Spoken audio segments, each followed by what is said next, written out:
Je construis mon usine de bœufs, épisode 12. Je vous en parlais dans le dernier épisode. Cette semaine, je me suis occupé de toute la partie traitement d'air, installation, des bouches de ventilation, faites maison. Après ça, il m'a fallu installer les extracteurs qui sont initialement prévus normalement pour être suspendus. Sur le dessus du caisson, il y a des perçages dans lesquels on a des inserts. Ces inserts, on peut venir y visser des pitons qui servent par la suite de point d'ancrage pour venir suspendre l'extracteur au plafond avec des fils en acier. Malheureusement, il faut de la place et j'en ai pas, donc j'ai dû trouver une autre technique pour venir les mettre en place. Et donc ce que j'ai fait, je suis venu installer des connecteurs métalliques de chaque côté de mes poutres, mise en place d'un demi-chevron à la perpendiculaire pour avoir une petite plateforme sur laquelle venir reposer mon extracteur. Après, j'ai plus qu'à venir monter mes extracteurs là-haut. C'était pas une mince affaire, les trucs ils pèsent lourd, je suis tout seul sur le chantier, donc il a fallu que je ruse un petit peu. Ce que j'ai fait, c'est que j'ai utilisé un lève-ballon. Je suis venu empiler tous mes extracteurs sur mon lève-ballon, je fais mon petit coup de manivelle pour monter mon chariot, il me reste plus qu'à venir glisser mes morceaux de demi-chevron en dessous, redescendre le chariot et paf, l'extracteur il tombe en place et il bouge plus. Dernière petite étape, à savoir installer deux équerres sur le dessous de mon extracteur. J'aimerais éviter de retrouver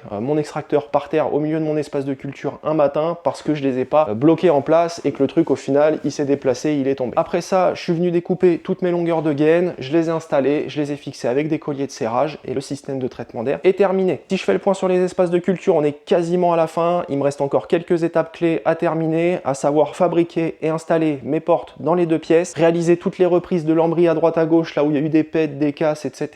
Et puis bien évidemment le petit dernier coup de finition, les petits joints silicone, les cornières pour vraiment avoir des belles pièces bien finies. Vous vous en doutez, tout ça je vous le garde pour le prochain épisode et si vous n'êtes pas abonné et que vous voulez pas le louper, c'est le moment d'y remédier. Je vous donne rendez-vous au prochain épisode. D'ici là, prenez soin de vous, mollo sur le bédo.